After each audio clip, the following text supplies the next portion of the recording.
Chapter 187. Explain what you mean, Queen Galrada hisses furiously. By related. She's my sister, I answer, shrugging, in the same way that the one below all is my brother. I didn't just fuse with any old soul, I fused with a sapient portal to the universe mana comes from. I release some of that mana from my hand as a demonstration, showing her the annihilation effect. She won't know what that is and she can't use mana sight with knowledge of magic having been removed from her soul, but even in the likely event she assumes it's a spell she'd know that I shouldn't be able to cast spells without weaving them first. Sure enough, I feel her surprise. Nora and I can communicate via this other dimension. She has been kind and helpful to me, and she considers me family, I continue. I had no reason to not reciprocate. Queen Galrada, I suppose I should start thinking of her as mother, but it's weird for someone I barely know, gives me a stare of utter disbelief. I'm pretty used to people looking at me like that, though, so I don't really care. Huh, yeah, it's always the same. Getting their worldview shattered is definitely one of my favorite emotions to feel in people. Oh, wait, she's actually getting mad. That's not a good sign. Oh, damn it, she is getting mad. What did we do wrong this time? Is the progenitor just tormenting me at this point? Queen Galrada hisses. Is this just a fucking joke to her?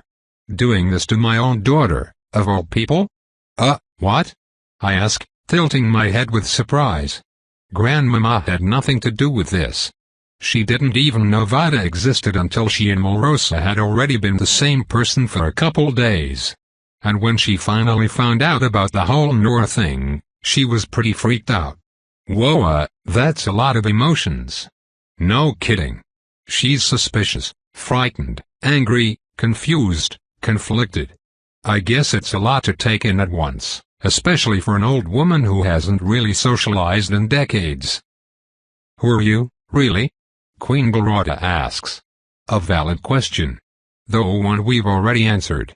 Shush, Zoe, elaborations are helpful.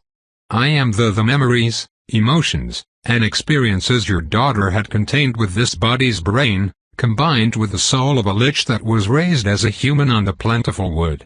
As far as I'm concerned, I'm still Melrosa. I'm just also more than that now. I love my sister, Talanika. I love automation crafting, though I haven't had much opportunity to indulge that hobby in a while.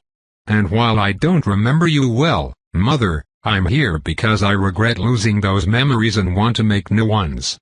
I am your daughter in every way that matters, and I will continue to be even after I leave this flesh. She stares at us, and for a moment my heart seizes in fear of rejection. Even though I barely know her, even though I'm used to being demonized and shunned and hated by nearly everyone I meet, the terror over this stupid little thing takes hold of me. But ultimately, Queen Galrada's eyes signal assent. No. My mother's eyes do. All right, she says. I believe you, Melrosa. And I love you, no matter what. It's just... Do you understand how evil Nora is? I think I have a pretty good idea, I shrug. But also, Liriope tried to genocide the island the Melrosa half of me comes from, and if I can forgive that then I can forgive Nora for creating the tools of that genocide in the first place. Like, don't get me wrong, I'm not thrilled about the fact that she is a terrible person, but what exactly is anybody supposed to do about it?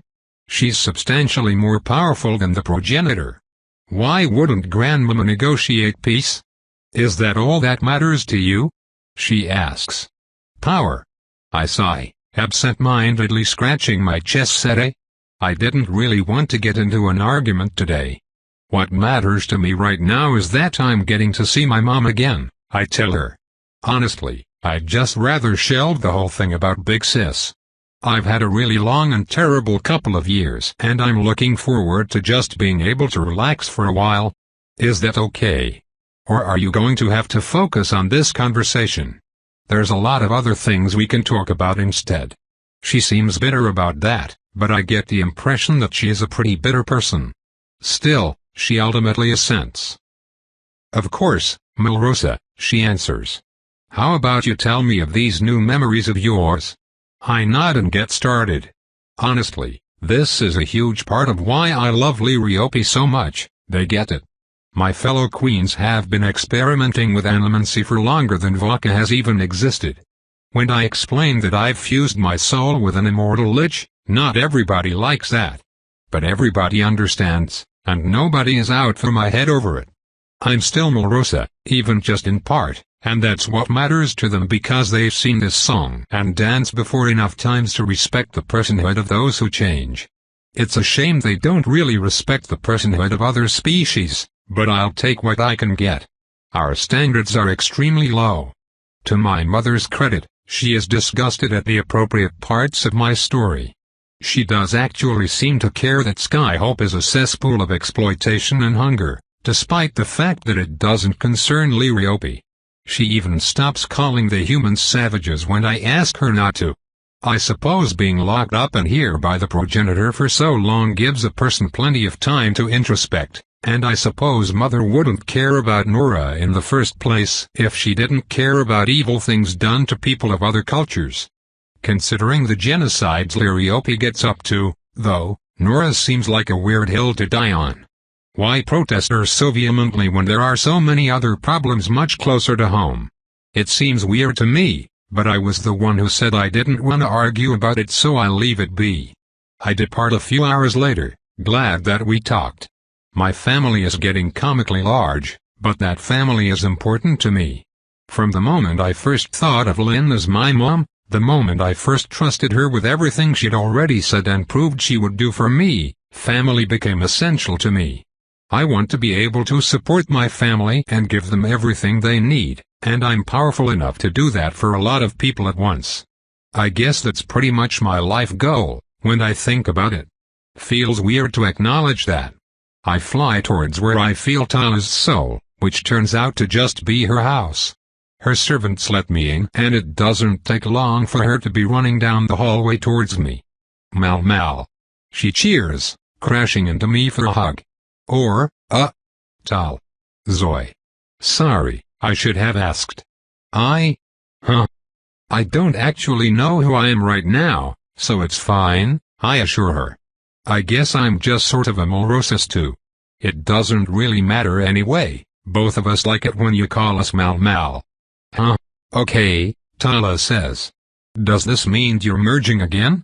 No, this just happens sometimes, I shrug. We'll stop being a stew pretty soon, probably. Okay, Tala agrees. How'd things go with Mom? A lot better than I was afraid of, I report. We talked a bit about Nora. Turns out Mother was really mad about something she did. We mostly just talked about everything that happened to me, though. Yeah, that'd certainly take a few hours, Tala laughs. Well, what do you wanna do now? I'm not sure, I admit. Actually, would you be offended if I just went home and tinkered? I know I just got here, but I'm gonna have to be social all day tomorrow with Penelope showing up, and? White no. She pouts a little, which is a pretty complicated expression on NA Thanatos, but it twists into acquiescence soon afterwards. Yeah, okay, Tala confirms. I know how you are, Mal Mal. It's almost reassuring to see that you're still a complete recluse. I chuckle, shrugging awkwardly. Can you believe my social skills got worse when I merged with Vita? Not if I hadn't seen it firsthand, she jabs. Alright, get out of here. But be prepared for me following you and your girlfriend around all day, tomorrow. Oh, Tala. All day? What if we wanna go on a date? You're not going to have any time for that tomorrow and you know it, she smirks. You're going to be stuck introducing the human progenitor to everyone you lock eyes with. I tilt my head in confusion. The what? Oh, gosh, wait. Penelope is a dramatically altered, biologically superior human who intends to bring immortality to the human race and will probably end up ruling it in some capacity. Which is pretty much what the progenitor did with us. Do you think people will like her more or less if we introduce her that way? I ask. You definitely don't want to call her that, Mal Mal, Tala says firmly. Everybody would be thinking it, but don't say it out loud. Gotcha, I nod. I mean, no I don't gotcha, I don't get why we shouldn't say something everyone is thinking, but I'll trust you and just not do it. She laughs and gives me one more squeeze. Thank you. I look forward to meeting her. Now go de-stress, Mal. I give her 8 thumbs up. Will do. I agree cheerfully. It doesn't take long for me to walk home, where my own servants are waiting and overjoyed to see me. Everything is set up in case I might want to partake: food, bath, massage, and everything in between. It's so good to be home. Of course, I ignore all of that and go to my workshop, which has very dutifully been dusted and cleaned but not organized, just the way I like it. I'm very clearly tall now as I take a deep breath, basking in the familiarity of my silly little mechanical toy room. I love this shit, and I don't really know why. It's always been calming to assemble and disassemble things, messing with the minutiae of gears and axles and funky bits of engineering to make useless do-nothings. When I was in Liriope last time, I was too busy to work on much in this room other than my armor, and back on Verdantop I don't really have the materials to make any of this stuff, not unless I wanna try making it from wood and chitin. Which? I mean, I guess I could do that, but it's less fun if they aren't enchanted to keep moving on their own. Still could be pretty fun, though. Maybe I'll do that. Anyway, my point is that I've missed this. On a whim I start putting together a simple gearbox that'll periodically reverse the direction of the axle it drives, and the next thing I know it's the middle of the night and I have the half-assembled skeleton of a toy bird figurine that'll rotate its head back and forth. I have no idea what I'm going to do with it. I don't really make them for a reason other than the fact that I like making them. Maybe I'll start giving them away as gifts. I'll have to avoid using metal, but that's doable. Lark might like the bird one. Her name is a bird, so it makes sense. I barely managed to extract myself from my workshop and curl up into my bed. Holy shit, I forgot how comfy this bed is before falling asleep. It takes me a little while to get my bearings when I wake up, but it doesn't take long for me to jump to my feet and giddily fly to the teleport platform. A quick order from me is all it takes to get authorization and connection to Verdantop, and moments later I'm hugging my big, wonderful dragon. You made it, Penelope. Of course I made it, she grumbles. You, on the other hand, were late. An hour after first light, you said. I might have slept in a little, I admit sheepishly. Maybe. Why no, just as a completely unrelated question. What time is it? You are 3.5 hours late, darling, Penelope answers blithely. But I more or less expected that, so I suppose I can forgive you. She gives me a small smile, and I pull back from the hug to actually take a moment and see how she's doing. Her scales are mostly gray with a few swirling patches of blue dancing around, and that basic emotional state, mostly depressed but with sparks of joy here and there, is reflected clearly in her soul. As I was afraid of, she's still not doing great, but Penelope is a noble through and through and won't tolerate more than a day's delay on this. She'll push forward and get things done. All right, I tell her, nodding. Let's get going, then.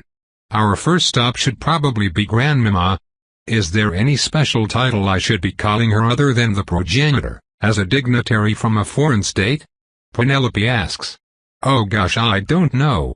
I don't think so. I hedge. Just be unfailingly polite and it should go mostly fine. She nods. I can do that. We exit the teleportation building, Penelope looking around the basic tunnel with a curious frown. Other than the magical lighting, there's not really anything of note here. It's just a simple rock tunnel, large enough that Penelope doesn't have to stoop but completely unadorned, designed only for transporting goods to and from the teleportation platforms. We're not in Liriope proper yet.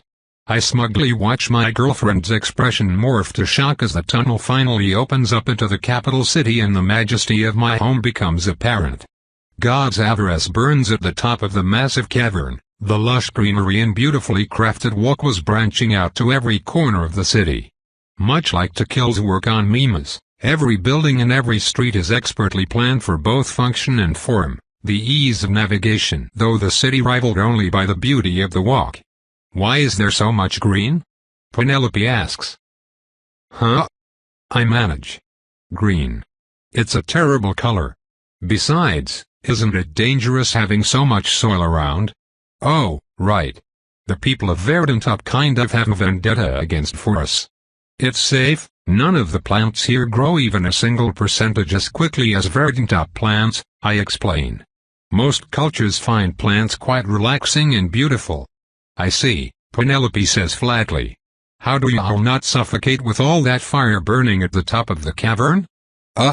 God's avarice isn't really fire, it just looks like a giant ball of weirdly quiety fire for some reason.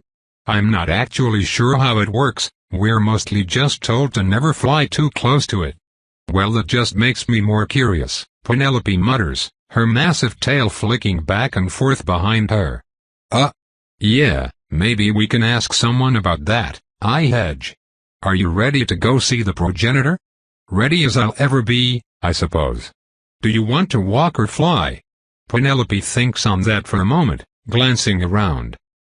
Walk, I think, she decides. Seeing things from the air is always far more awe-inspiring after one has first explored them from the ground. The perspective is humbling. What, and my awesome magical hometown with no hunger or poverty isn't? Bah. I take her on a scenic tour anyway, earning us a fuckton of curious stares from the workers on the streets. I can hardly blame them, of course, since Penelope is quite the uniquely beautiful sight. Today she's wearing a short blue skirt with tight leggings underneath, leaving her taloned feet bare. Her top is a duller gray, which, yes, means she literally matched her clothing to her mood, and has a low-cut front that shows off her breasts to precisely nobody that cares.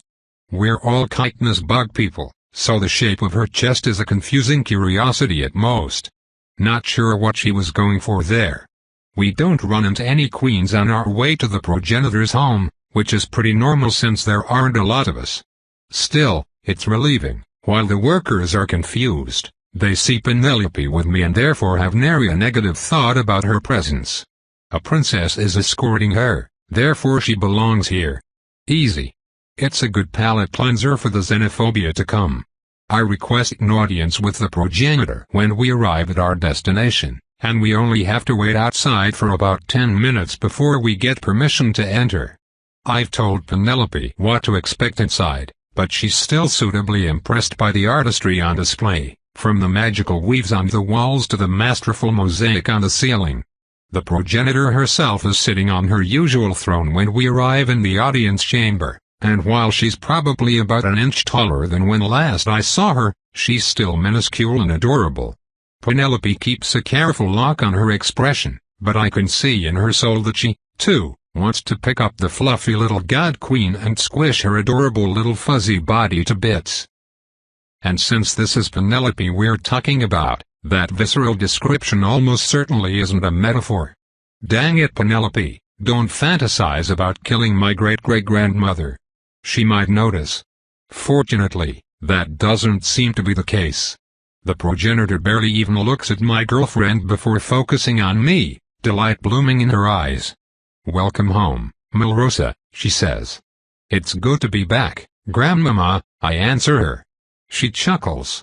I don't let people call me that once they get to a certain age, she warns, but I suppose you have gotten younger recently. It is the duty of the eldest to spoil the youngest, I agree sagely, and she barks out a quick laugh before her expression becomes serious.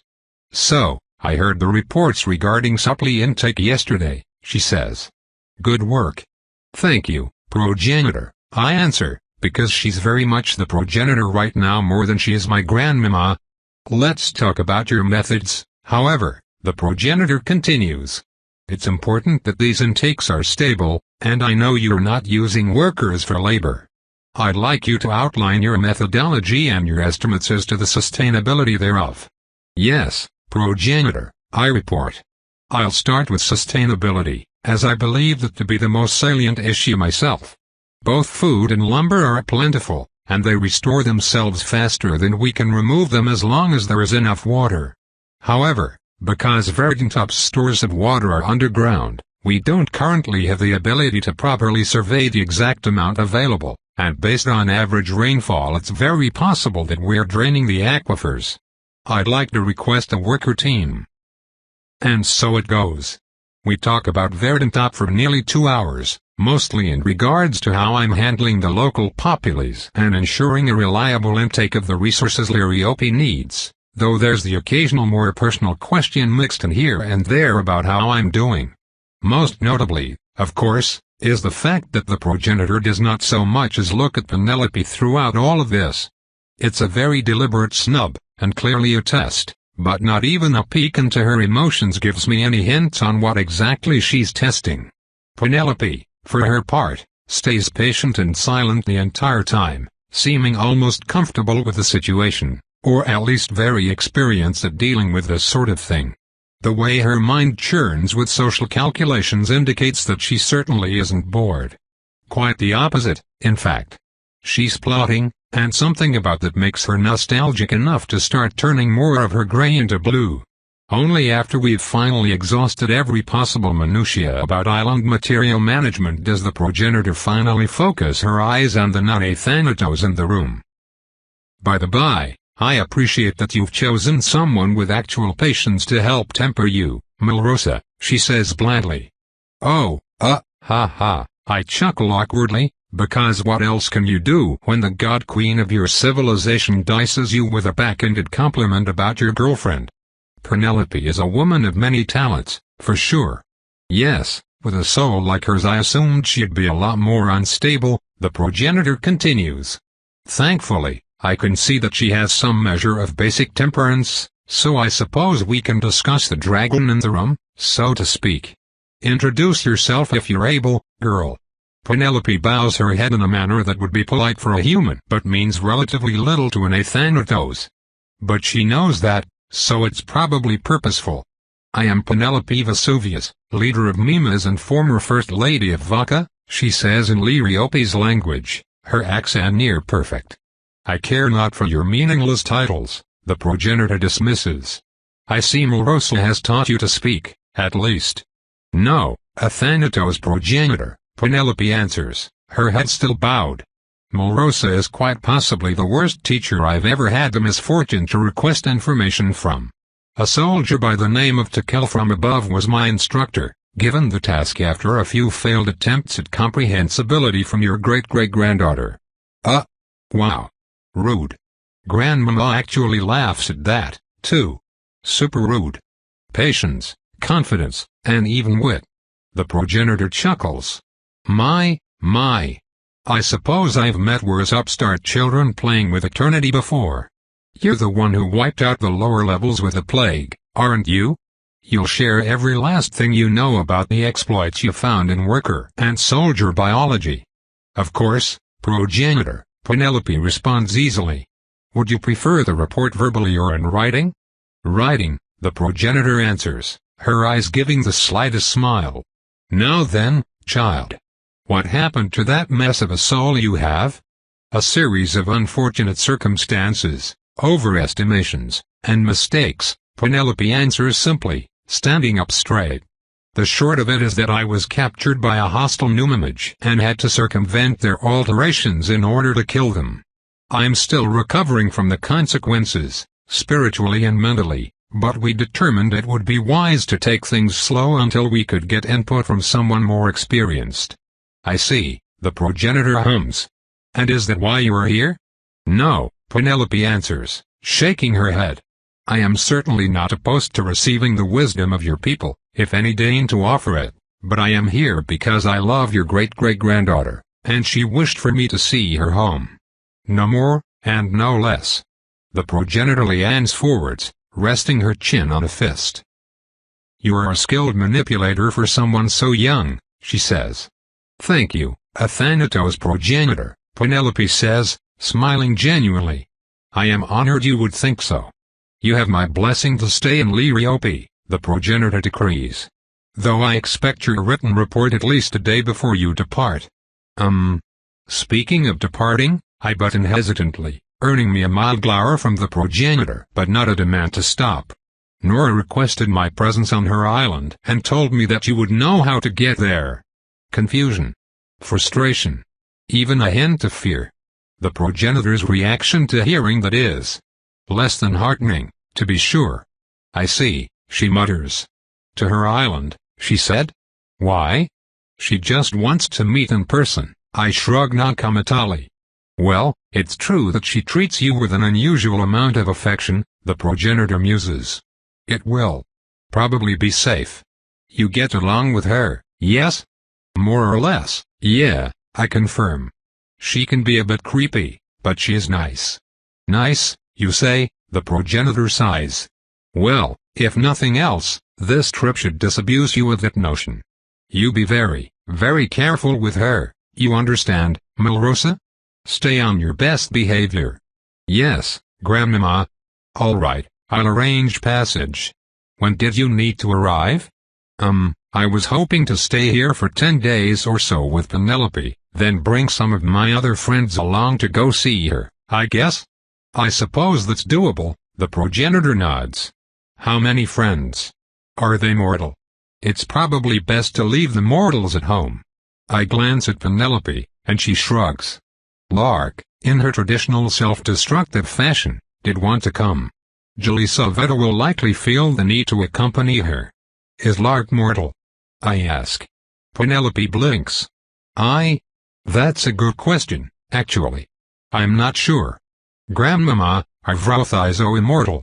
She seems just as surprised by the question as Penelope was. I assume so. She hedges. Clear ones are, and there's no reason Vrothaizo wouldn't be. Is Nora going to kill any mortals we bring or something?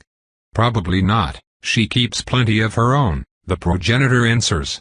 They are just going to be rather distressed by the experience, I feel. Jalisa will be right at home then. I nod. All right, so there will be 4 of us, probably. Zoe, we've talked about this, Penelope sighs. It's not okay to torment someone just because they are used to it. Oh, she guessed my identity right. It's sort of obvious when you say things like that, you know. It's not like I'm going to force Jalisa to come. I protest to Tal and Penelope at the same time. Okay, run along you two, you can bicker at home, the progenitor dismisses affectionately. Enjoy your stay, Penelope. Thank you, Athanatos progenitor, Penelope bows, and we depart together, staying silent until we're well outside the progenitor's home and down the street. You okay? I ask when we're several times out of earshot. Of course I'm okay, Penelope shrugs. Older people always think they're better than people our age. It's a simple matter to feed their ego on the matter, make them feel respected, and earn their appreciation by establishing yourself as a useful lesser who knows their place. It, sounded like she knew you were doing that, though. I hedge. Isn't that bad? Of course not, Penelope insists. A manipulator wants to be manipulated. It's how they see all social interaction in the first place. And even if she isn't like that, the beautiful thing about appealing to someone's ego is that it tends to work even if they know you're doing it. Huh? I grunt. I honestly don't think I'll ever understand this stuff. Well, that's what you have me for, darling, Penelope answers, leaning down to kiss me on the top of the head. Melrosa, what is that and why are you letting it touch you? Who the actual fuck? I turn to face the voice, looking at a queen I honestly do not recognize. I guess I don't recognize most of us anymore, though. She's about my height, with a similar build too, and I kind of like her skirt. It's a nice, sparkly purple. I hate her soul, though. The memory core smells like burnt grease. Honestly, I'd heard you'd let a savage get the better of you, but I didn't think you'd go native, she continues. Wow. I wonder if the progenitor would forgive me for killing her? I guess probably not. What is happening? I asked Penelope. Well, I think we're getting bullied. She hedges. She's not doing a very good job of it, though. I'm sorry, you've probably heard that I've been having memory troubles, I say, turning back to the queen. Who are you, again? She scoffs. I can't believe you've forgotten me, Melrosa. I'm Queen Zalrenza. Remember? We were princesses together, 3 decades ago. Huh? Okay. That kind of rings a bell. She's the bitch that was always mocking us about dating Vigor. Oh yeah. Geez, I could have gone without remembering her, honestly. Right, yeah, Zolrenza, I say, signaling understanding. Welp, I don't like you, so I'm going to leave now. Bye. I wave and turn around as Penelope starts laughing beside me, following my lead. The shock and befuddlement radiating behind me are pretty amusing, but like, what the fuck did she expect me to say to that? People are so weird. She sputters something indignant at me, but I ignore her, just opting to walk away. If I can't kill her, there's nothing else I want to do with the woman. We're really supposed to be getting better about this whole murdering thing. Okay, yes, you're right, but, I stop as a hand touches my shoulder. Zolrenza's hand touches my shoulder. I think I've really gotten a lot better about the whole being touched thing, overall. I give and receive a lot of hugs and cuddles these days, after all, but it's always with someone I like, someone I trust. Not this stuck-up xenophobic little bitch. I said, don't just walk away from me, you stupid child. Zolrenza snaps, still not letting go of me. You don't have to be so rude, I'm just worried about you. It was one thing watching you indulge that clear one, but this? Come on, Milrosa, this isn't even a person. It'd be one thing if you were into that, but we both know you prefer to be ordered around. Ooh, you're going to regret that, Penelope comments, though she doesn't say it like it's a threat. She says it like she's excited. You be silent, Zolrenza snaps at her. How dare you speak to me? There's a sickening crack as part of the chitin on my chest breaks open, a blue light spilling out for a moment before I cover it up and start to repair the damage. Nope, nope, nope, nope.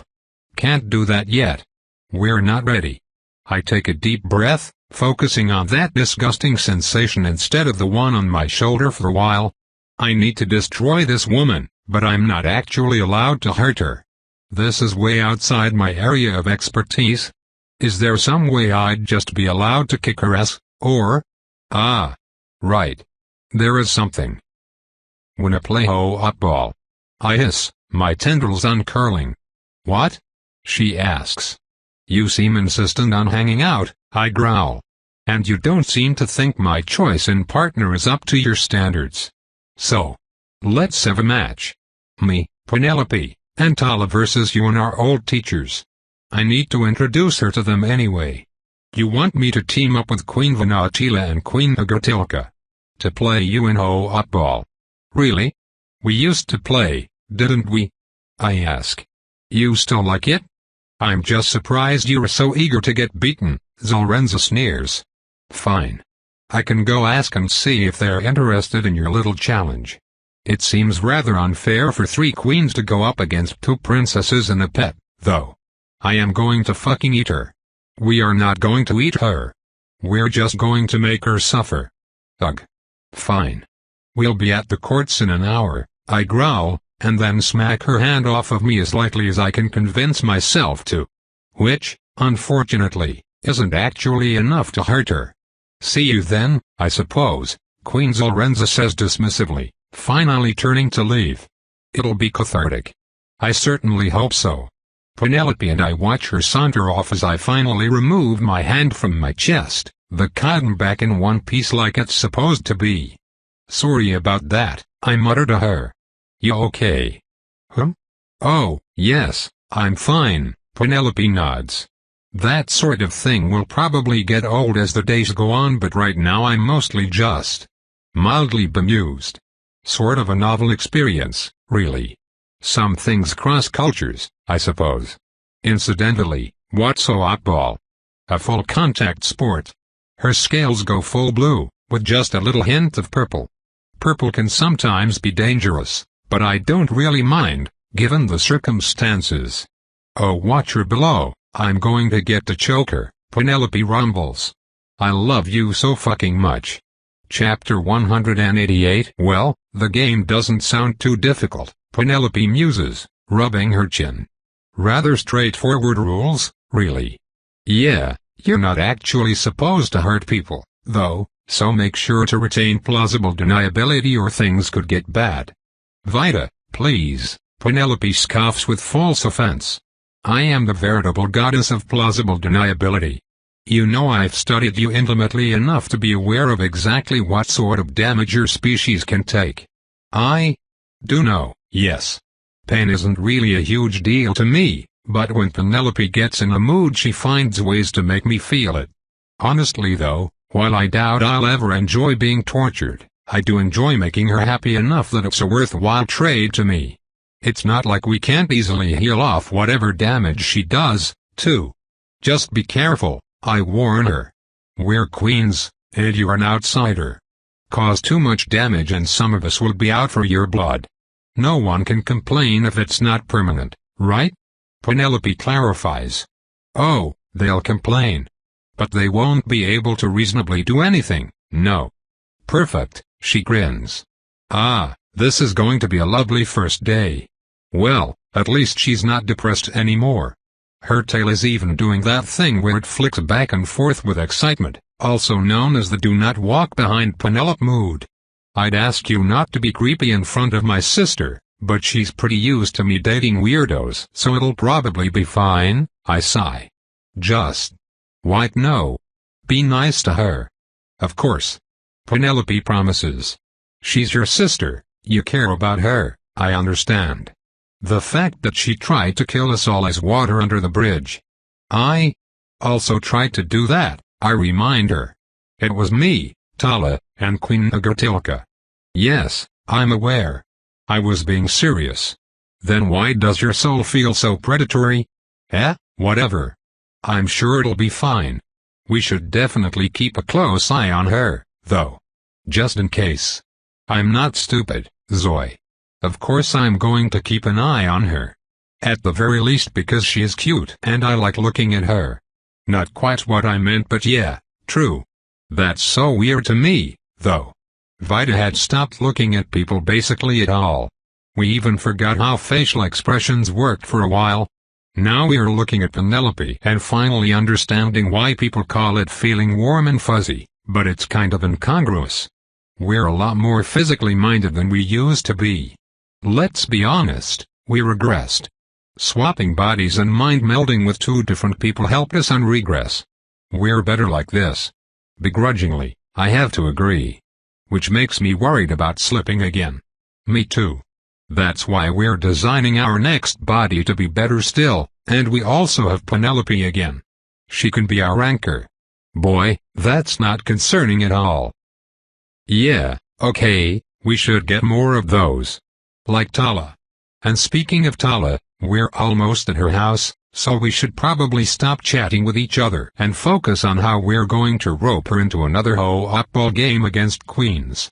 We can promise not to shed the trappings of our current shell and emerge in all our tentacular glory this time. That should make her feel better. Okay, first of all, no it wouldn't.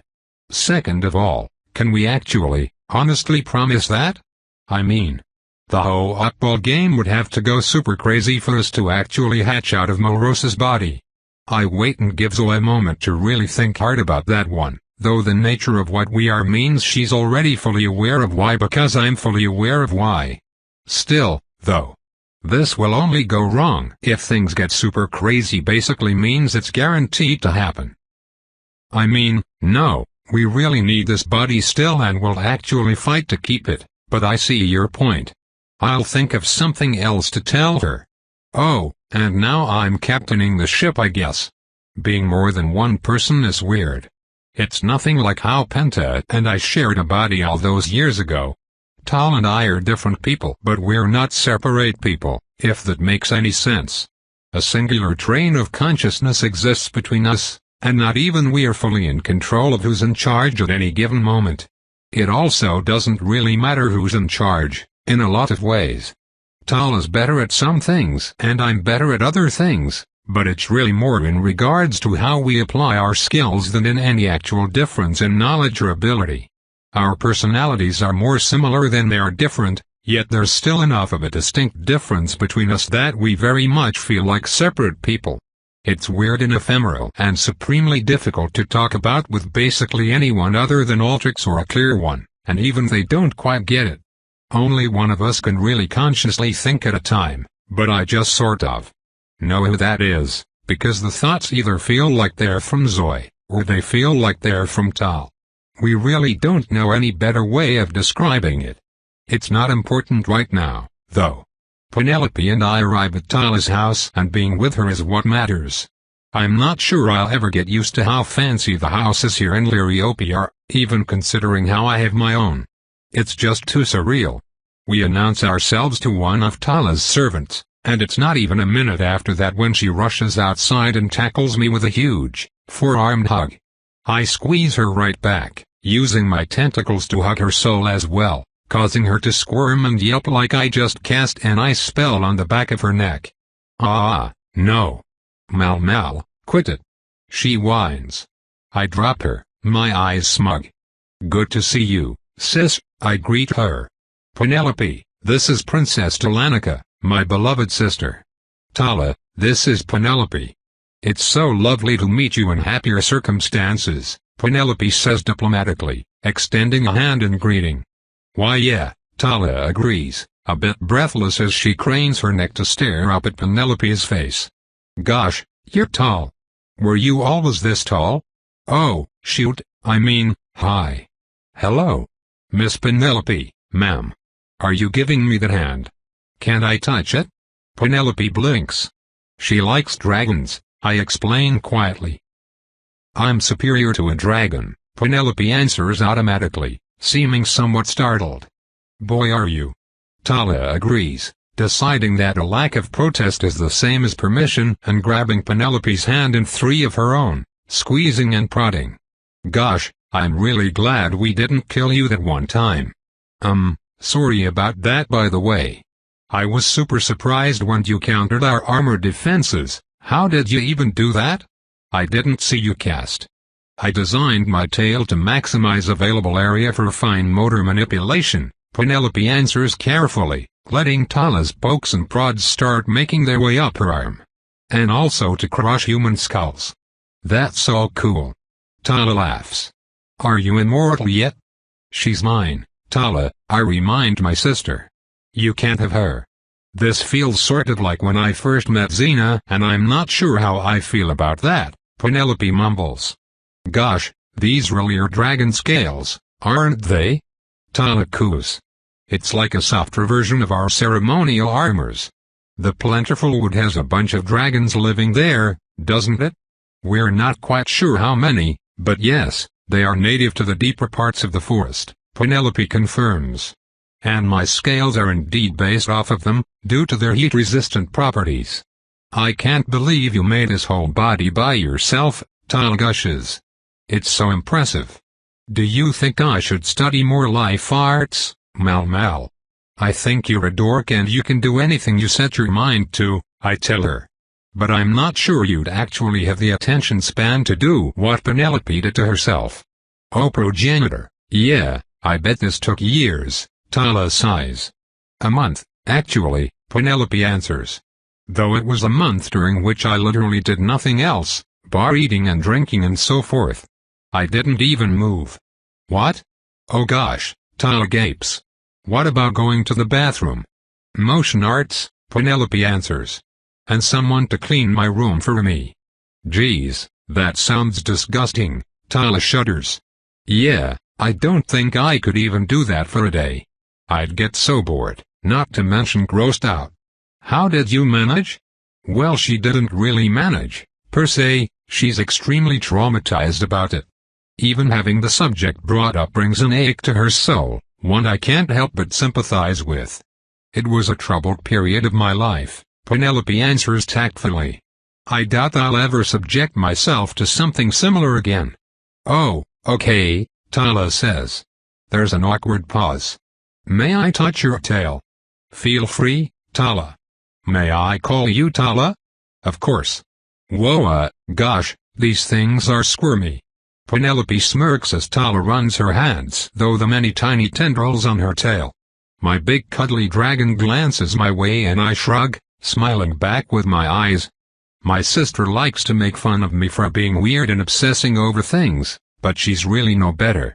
It's part of why we get along so well. Anyway Tala, I was wondering if you wanted to play ho-up ball with us, I ask, changing the subject. I was gonna teach Penelope how to play. Ooh, that sounds fun. Tala agrees. Should we get a fourth player, too? Nah, I already convinced Queen Zalrenza to nab Naga and Queen Vanatila to play with us. My sister pauses at that, giving me a hesitant look.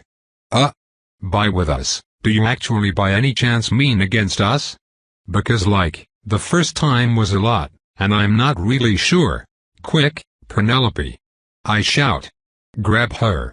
My girlfriend rolls her eyes and dutifully wraps my sister up in her tail, eliciting a betrayed yelp as the massive appendage curls around Tala and holds her tight, the tendrils wrapping around and locking down every finger. Moo ha ha ha, I chuckle, floating up into the air to better lord my victory over my sister. You have fallen into my trap, Tala. My devious, sports-based trap.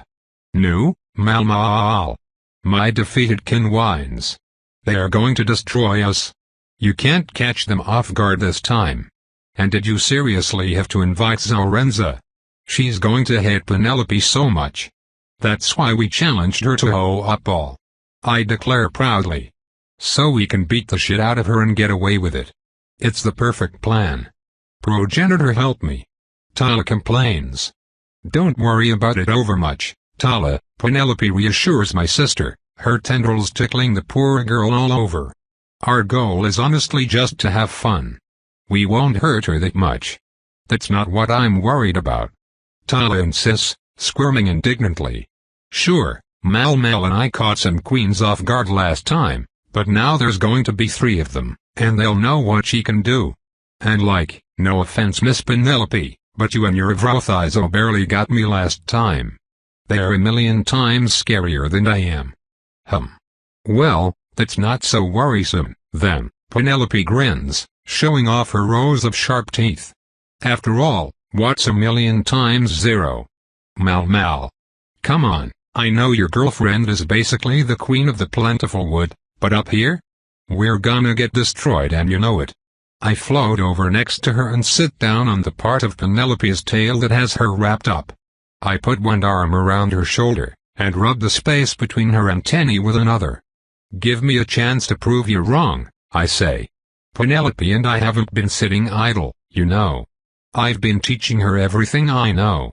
And I got personally trained by the progenitor, remember? She squirms a bit, but it's rather half-hearted compared to before. I didn't, she mumbles. I'm just a wimpy little princess. No goddess mana, no dragon scales, no progenitor training. Even if you two can take on 3 queens at once, I'll just be dead weight. Penelope and I glance at one another. I shrug slightly, ceding her the initiative. Making people feel better is not my forte. Penelope nods, thinking for a moment before she speaks.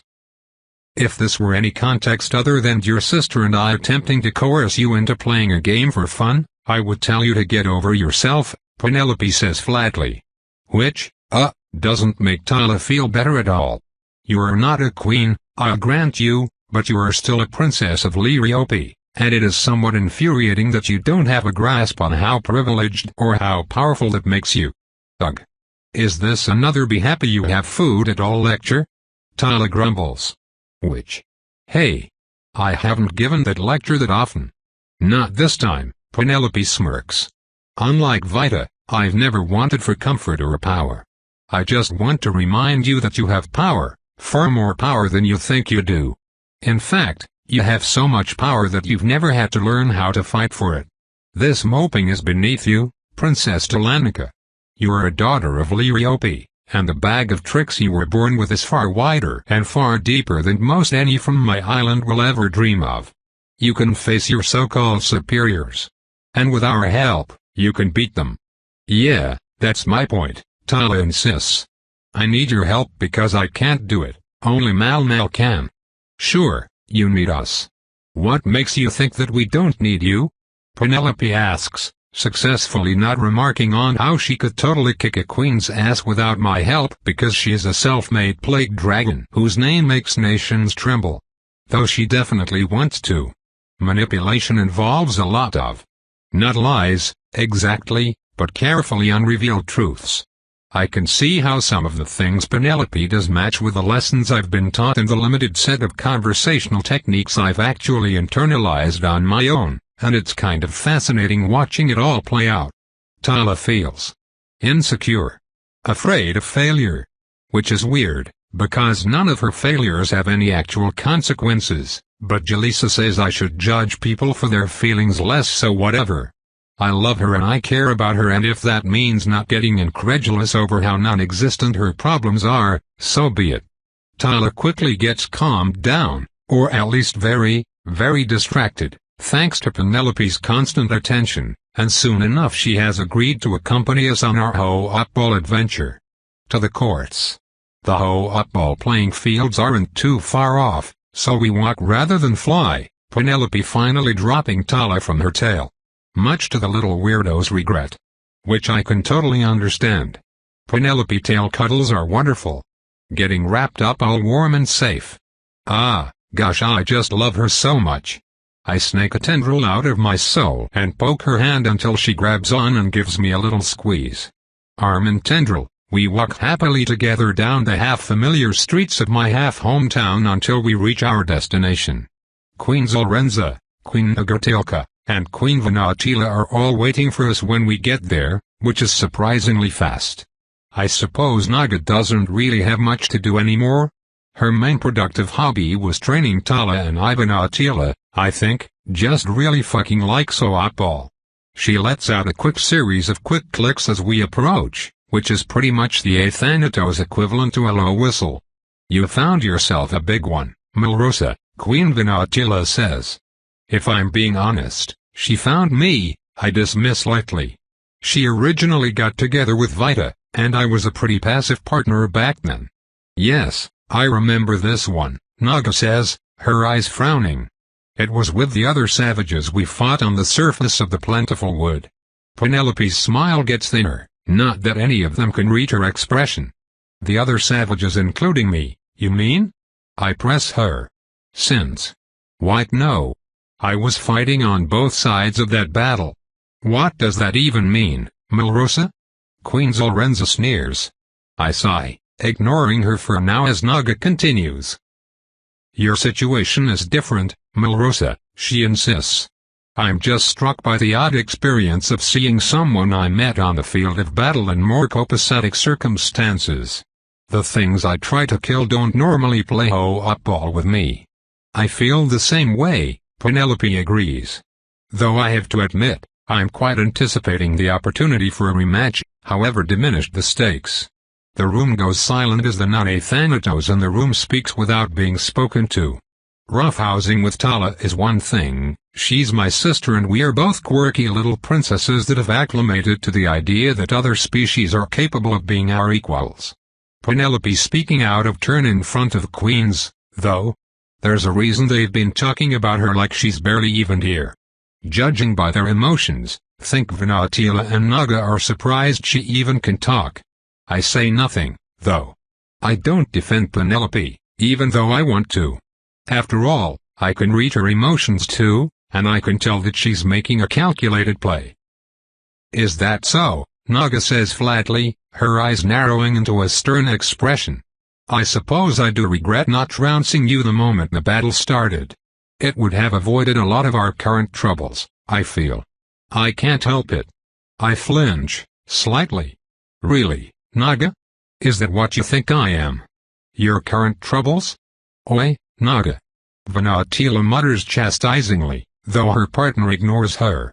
Penelope just smirks, rolling her shoulders and unfurling her gigantic wings as she lifts her tail off the ground.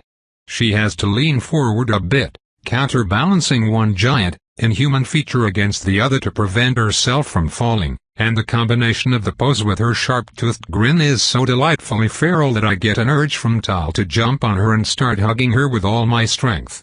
You missed your chance, I'm afraid, Penelope taunts. You'll find I'm not so easy to trounce the second time around. Impertinent little savage, Zolrenza scoffs, and the restraint I've been showing so far snaps thin.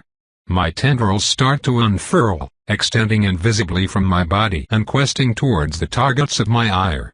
I've been paying a lot more conscious attention to them lately, not letting them search around on their own and scoop up lesser souls on instinct. I've been increasing in strength, and my tendrils have been looking for proportionally larger meals, moving up from insects to mice and other small animals, and I didn't want to start having birds fall dead out of nearby trees whenever I walk around the forest. Besides, I'm changing myself, outgrowing the need for differentiating my soul from my body in the first place. I really have no excuse to not be paying attention to what my own tendrils are doing. So I do not pretend it is anything other than a very conscious decision that I slither myself partially free of my flesh and start coiling imperceptibly around Zolrenza, the length of my soul self easily extending across a distance that doubles the range of my prior human form.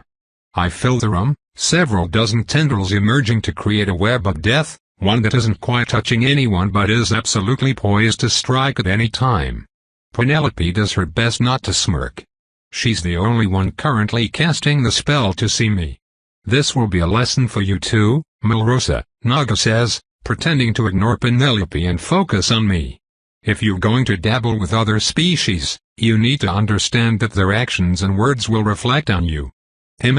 No, I tell her. No lessons. I'm pretty sure you're retired from being my teacher, and every word you've just said has made me lose a reason to regret that. She takes a sharp breath, recoiling like I just slapped her. I get into position on the court, lowering my body as a silent signal that I'm ready for everyone to shut up and start the match. Milrosa, Vanatila begins warningly, but I cut her off. Come on, mighty queens of Liriope, I challenge. Show us savages what you can do.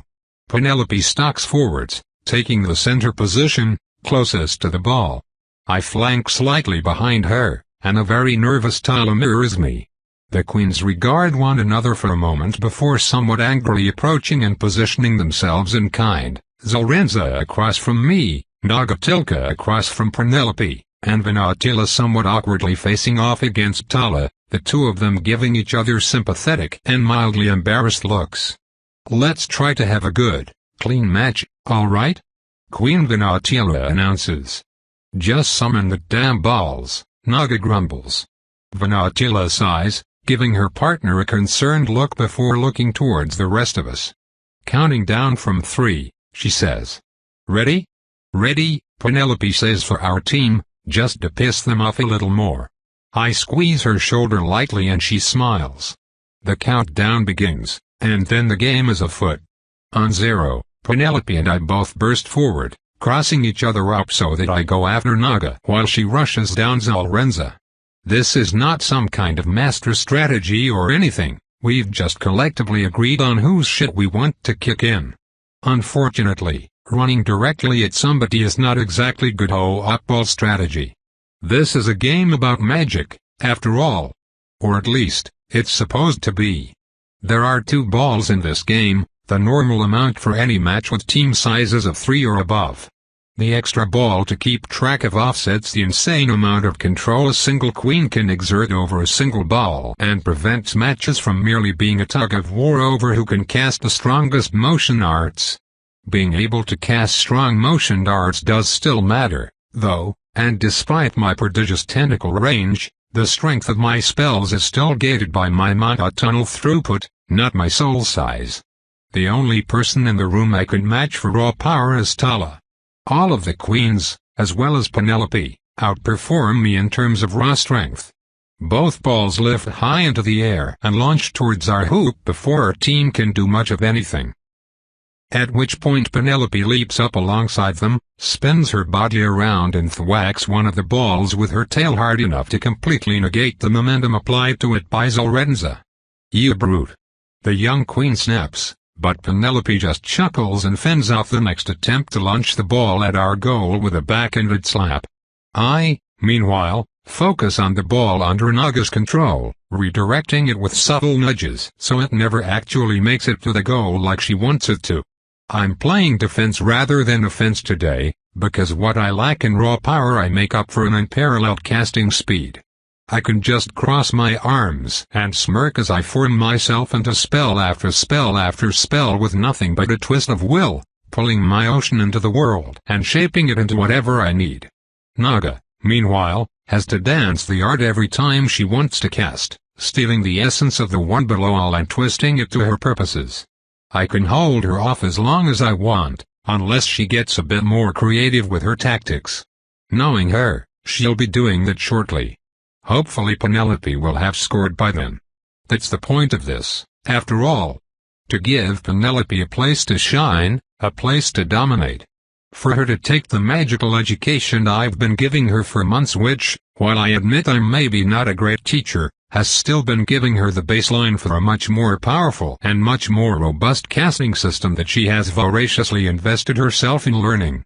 Queens are powerful, but we're generally born powerful, inheriting a baseline of knowledge from the information given to us at birth and acquiring the practical skills to use it, along with advancements deemed too dangerous for children, as we grow and learn and live as princesses.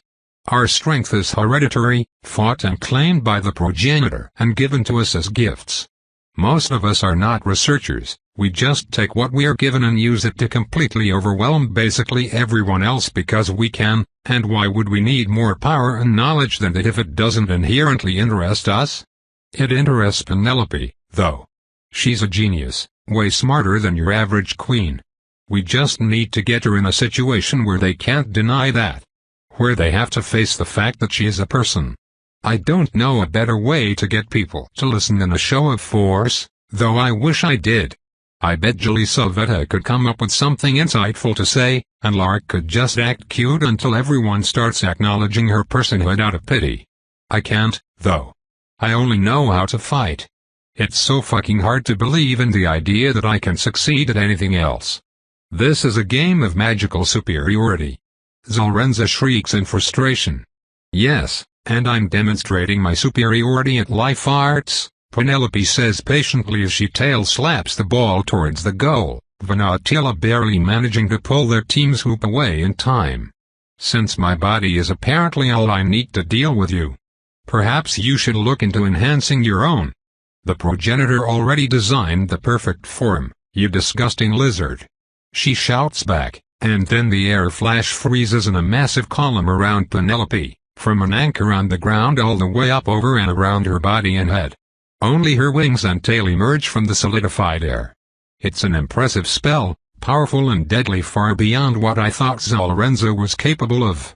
How did she? Ah. That's why Naga hasn't been casting anything more complicated than basic motion arts. She and Zolrenza have been casting together. Did she and Zolrenza just try to murder my girlfriend? A spell like that could murder a queen if it went wrong. They'd have gotten away with it, too, now that I think about it. Just an accident during a game against someone who isn't really real. It's shocking, honestly. Zolrenza, I expected this from. But Naga? I thought she loved me. I look into her soul and recoil away a bit, terrified to find that she does. Why would she do this to someone I obviously care about? I mean, it's not like Penelope is more than slightly inconvenienced, but still. There's no way they knew that. It's kind of weird that we aren't angrier about this, don't you think? Yeah, that's a surprise. Maybe it's because I didn't feel any murderous intent from the two queens, so it's hard for me to convince myself they actually wanted her dead. They wouldn't have minded if she died, though, which I should definitely be livid about. Oh well. I'm sure Penelope can be pissed off enough for everyone. My girlfriend teleports directly in front of Zolrenza and backhands her across the face, which she was happy to learn is actually a perfectly legal maneuver in Ho-Up Ball. She's not happy right now, though. Her scales are a deep crimson, a furious anger permeating her body and soul. Penelope really hates it when people cast thermomancy on her, and she especially hates it when they have the audacity to think it will actually work. Perfect form? She sneers. Perfect form? You ignorant, indoctrinated, ignoble. Do you have any idea what that even means? Do you understand even the most basic fucking principles of the magic that was used to create you? This time, when her tail lashes out, it's not to catch the ball, I have to do that, but instead to wrap Zolrenza up in a manner not at all like how Tala was playfully bound up before the game. No, this is a deliberate and ruthless restraining, her arms locked down with crushing weight and her fingers tied up with tendrils without care for how many might consequently break. Go ahead, you arrogant buffoon, Penelope growls. Free yourself with that perfect form of yours. Oh, what's that? You can't? I can overpower you with a single limb. Goodness, I wonder why that could possibly be the case. There's a cracking sound and Zorenza cries out in pain, Naga immediately taking her attention off the ball and lashing out at my girlfriend. Not that I'll let her, of course. Manta blooms out from my tentacles, obliterating the spell she tries to cast the moment it leaves her soul. Why you dare declare yourself the progenitor's superior? Zorenza hisses. No, you idiot. Penelope roars, shaking her. She could make you as strong as me. She could make herself as strong as me. But she doesn't. Why do you think that is? Do you even have a single original thought in that pathetic head of yours? Food. It's because of food. Maintaining a body with this much muscle density requires energy and nutrition values far in excess of what Liriope allocates for queens. So you are weak on purpose because there's no need for this sort of muscle mass on a self-entitled idiot who sits around all day and acts superior for fun. The most basic fucking idea that anyone dabbling in this sort of transformative biomancy knows is that there is no such thing as a perfect form, there are only optimizations and trade-offs, and the fact that a being with such highly advanced ancestral knowledge could possibly be ignorant of this baffles me beyond description. I can't possibly believe that. That's a point, Vanatila announces, calmly but loudly. What? I ask, peeling my eyes off Naga for a moment. I just scored a point, Queen Vanatila says. While you two were distracted, I got through Talanika's defense. White no. In this friendly game of ho-op-ball we're playing. So drop Queen Zorenza and reset position. Penelope makes a disappointed tisk and lightly tosses Zorenza away, the queen trying and failing to catch her momentum with a broken wing. She stumbles when she hits the ground, wincing in pain. Fucking savage, she growls under her breath, Naga rushing up to catch her before she can fall.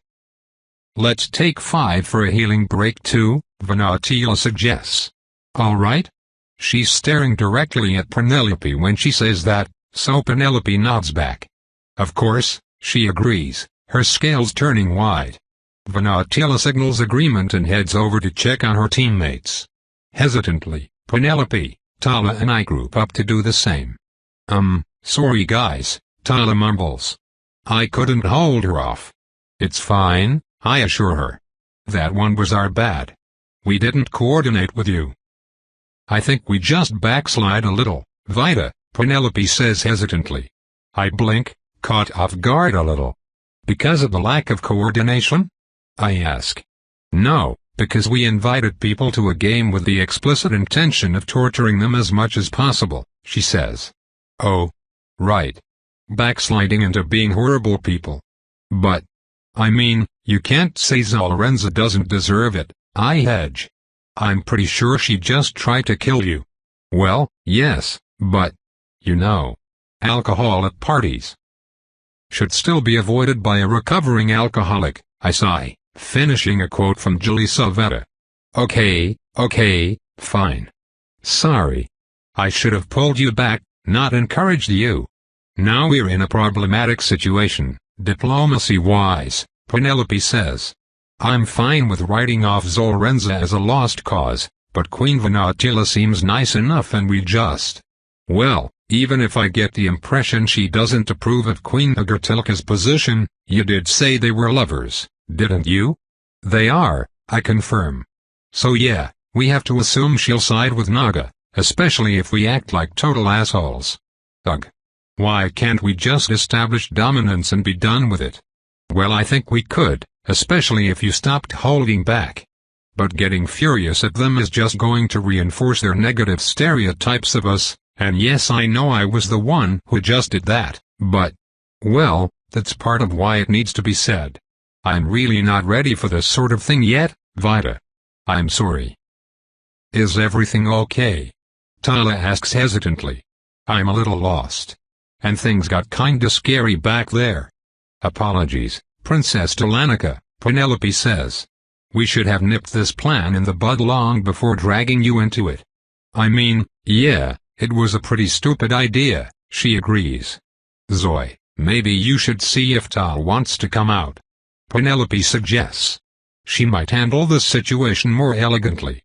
I can try, I shrug. Tal, you in here? Who? Tal asks, and while I normally think of them in different languages, so I just realized Tal is an anagram of Tala, I can't tell if that's confusing or cute as fuck. Cute as fuck, Tal decides. Hello. Oh, hey other me. You wanna handle some social stuff? Not all that much more than you do, but let's see if we can induce a switch anyway. It'll be as finicky as usual, I'm sure. Well, let's see if we can continue the game in a little more of a level-headed fashion, then, Penelope declares. If the end of the game is fun, they are more likely to forgive the beginning. I nod, retracting my tentacles into my body again. No overwhelming them by just breaking all their spells, in that case. They'd hate that. Have Tala focus on Queen Zorenza as well, Tal suggests. Less bad blood there, and it'll let Zorenza win more.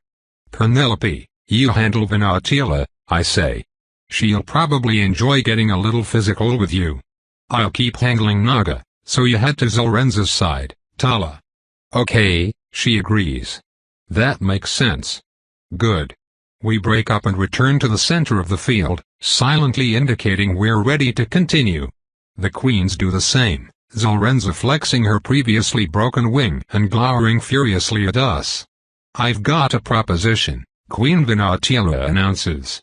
I feel like last round got a little too heated and skirted a little too close to illegal maneuvers, so I want to have us collectively agree to tone down the power level here.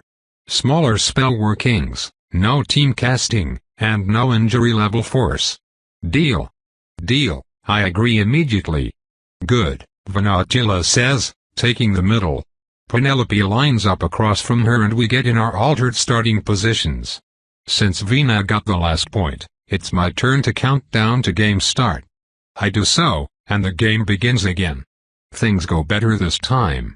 Penelope uses her impressive multitasking ability to manage the goal with her spells while providing a substantial physical obstacle to the opposing players. Tala harasses Zorenza, repairing some of the woman's bruised ego by simply not being as good of a ho-op-ball player as Zorenza is.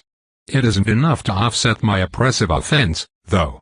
I stay quiet and keep the pressure on the balls, the reduced spell power rules working to my advantage as my unmatched casting speed allows me to constantly redirect enemy assaults and keep pressure on their goalie, Naga.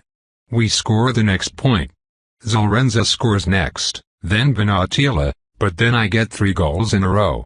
The game continues with it back and forth, with me spending most of my time standing still and looking my former combat instructor in the eyes.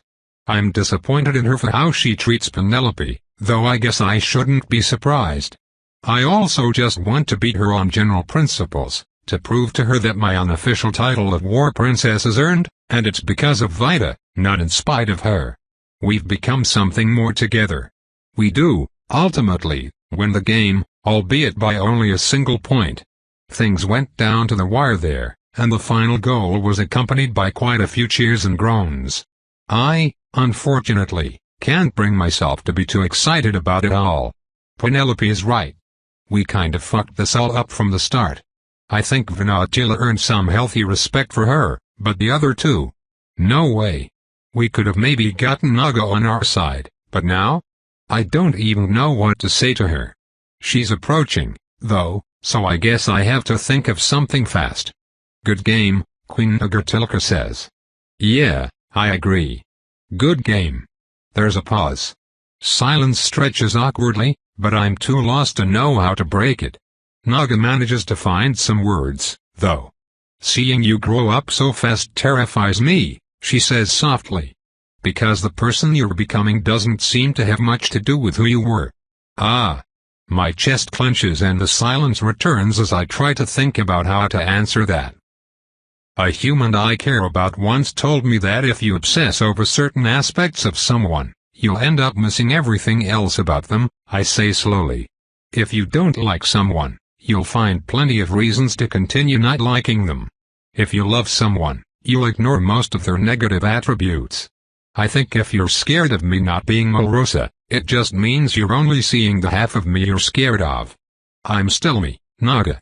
I'm more than that, too, but I'm still me. She thinks about that for a moment, then signals agreement. I suppose, she admits slowly, that humans might have some wisdom between them after all. She walks off after that, standing next to Queen Vanatila and waiting silently as her partner talks animatedly with Penelope, probably about either biomancy or sports. I just sigh, tired and drained from the social interaction and regret. I'm so out of it that it startles the crap out of me when I feel a prod in my ocean, a single point of burnt mana that indicates Nora wants to speak. I close the hexes of my eyes, take a deep breath, and focus on the other world, shaping myself into a greeting. Ah, Vita. Wonderful to see you, Nora says pleasantly, though she feels kind of stressed, frustrated, harried. It's good to hear from you as well, I answer. Is something the matter? Oh. Straight to the point, ha ha. Are you busy, dear sister? Not super busy, I admit. You just seem uncharacteristically worried. Can't I help? Oh. Really, you? Ah. Well, I appreciate that, but no, you can't help. I'm getting your attention to warn you, actually. Oh shit. I do not like the sound of that. I don't want to deal with anything that's got Nora spooked. What's happening? I ask. What should I do? Ah, well, if you're not home in your little city right now you'll definitely want to head back in the next. Oh, 16 and a half hours or so. She hedges. Just to keep the place safe. Okay, I'll do that, I confirm, panic rising inside me. What's happening, though? Big brother is hungry, dearest, Nora warns. There's going to be a skybreak. Tope continued,